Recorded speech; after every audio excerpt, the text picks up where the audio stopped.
Et coucou, on se retrouve sur un nouvel épisode de podcast cette semaine pour parler d'outils de dev perso, à savoir le human design, l'astrologie, la numérologie, le tarot, etc.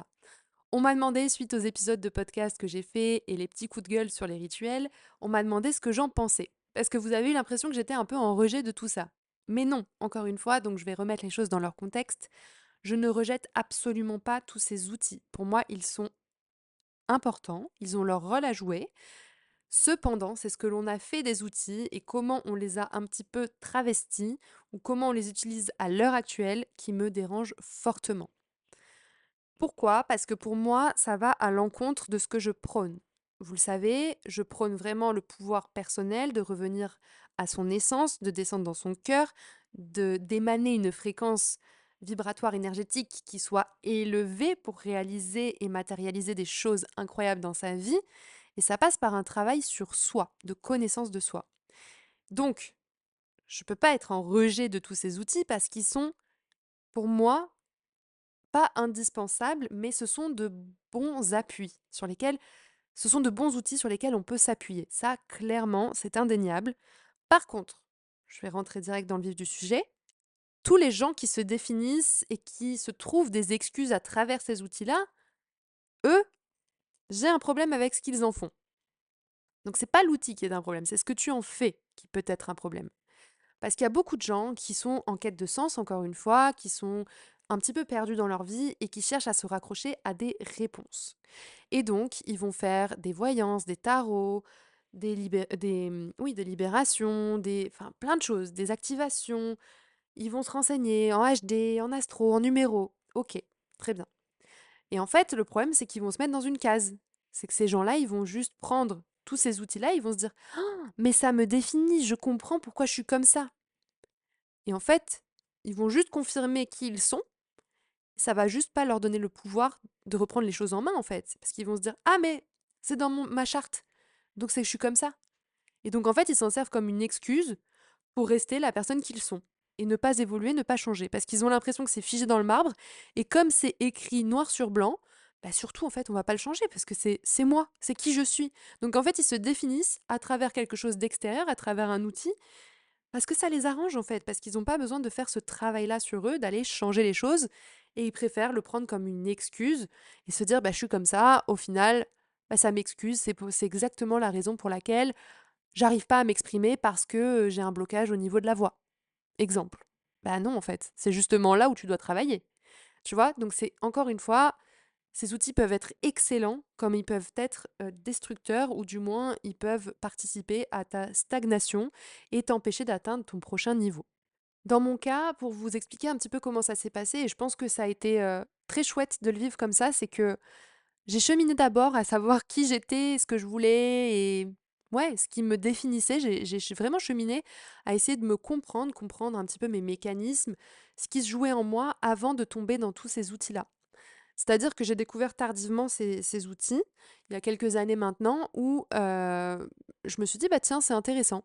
Et en fait, j'analysais, je me disais, ah ouais, mais ça vient juste corroborer ce que je pensais de moi, en fait. Ça vient confirmer tout ce que je voyais et tout ce que je pensais de moi.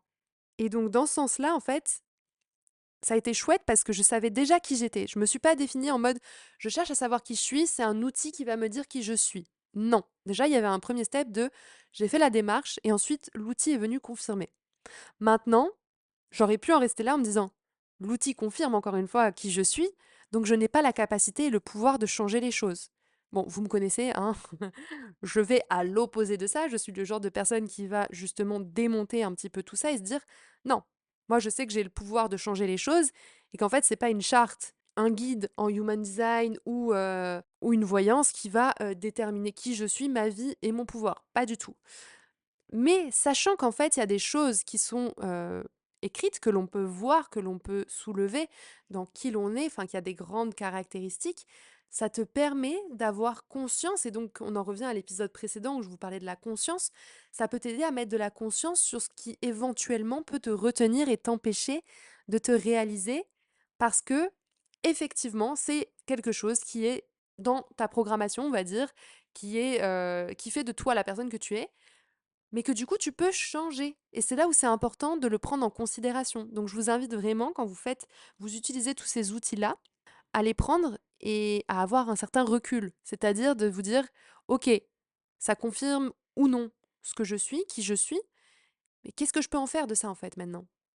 C'est comment est-ce que je peux changer les choses? Qu'est-ce que je peux faire pour changer ce trait de caractère qui ne me correspond plus et que je n'ai plus envie d'avoir? Ou alors, comment est-ce que je capitalise dessus pour faire en sorte que ce soit un atout et non pas un inconvénient? Donc concrètement, voilà ce que j'en pense de tous ces outils, c'est que ça peut être de bons outils. Alors tous ne se valent pas pour moi, mais j'aime beaucoup tout ce qui va être numérologie parce que les nombres ont des fréquences, ils témoignent de choses, enfin voilà, vraiment il y a toute une énergie derrière les nombres, l'étude des nombres. L'astrologie aussi parce que c'est vraiment l'étude de la carte, du ciel au moment où tu es né, enfin l'alignement des planètes et cetera. Donc ça a une influence et tout comme le human design aussi qui regroupe pas mal de ces choses-là. Donc vraiment, ce sont des outils qui sont super chouettes à avoir et à connaître, enfin voilà, dont tu peux prendre connaissance, sur lesquels tu peux t'appuyer pour mieux te connaître et mieux agir justement pour, capitaliser sur tes forces plutôt que de développer entre guillemets «tes faiblesses», alors quand bien même on le fait inconsciemment, c'est pas quelque chose qui est conscient, hein, on cherche pas du tout à développer nos faiblesses, mais parfois on n'a pas conscience, en fait. On ne sait pas quelles sont nos forces et quelles sont, nos «faiblesses» entre guillemets et c'est là où c'est important de les mettre en lumière parce que quand tu connais tes forces, en fait, tu peux capitaliser dessus et passer au niveau supérieur et te dire: «Bah, OK, en fait, au lieu de continuer d'agir comme je fais depuis toujours, je vais mettre un peu plus l'accent sur, telle ou telle chose parce que c'est moi, c'est qui je suis, je le fais naturellement, c'est facile, c'est fluide» et encore une fois, on en revient à reprendre son pouvoir personnel et à capitaliser sur qui tu es vraiment, sur tes dons, sur tes «facultés» entre guillemets, pour pouvoir atteindre un niveau supérieur et donc c'est là où c'est un travail qui est hyper important de connaissance de soi parce que si tu ne te connais pas, tu ne peux pas changer les choses, tu peux pas continuer de cheminer. Et c'est pour ça qu'en fait, quand on te dit oui, la stratégie marketing, c'est la bonne, c'est machin, c'est celle qui va t'amener, bah non en fait. Qu'est-ce qu'elle en sait la personne? Elle te connaît? Non. Il y a que toi qui te connais, donc tu sais pertinemment quelle stratégie est la bonne ou non. Tu le ressens, tu sens quand c'est fluide, tu sens quand tu es aligné, tu sens quand c'est bon pour toi. Et c'est là où encore une fois, tu dois faire ce travail de reconnexion à toi. Et c'est en ça que les outils peuvent t'aider. Ce sont des appuis, mais j'insiste sur le fait que ce sont des aides, mais que ils sont pas là pour t'aider à prendre des décisions, à cheminer de manière à te dire ah ben je suis comme ça donc ok ben c'est comme ça.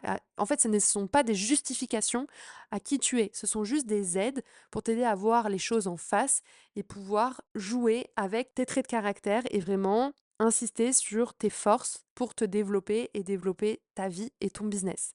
Donc voilà ce que j'en pense. Je vais pas faire un épisode trop long là-dessus parce que je suis pas une experte dans ces domaines-là. Il y a des expertes qui sont incroyables dans ces domaines. D'ailleurs, si vous avez besoin de recommandations, je peux vous recommander deux personnes, que ce soit en numérologie ou en human design, parce que j'ai moi-même fait appel à elles et que je connais la valeur de leur travail.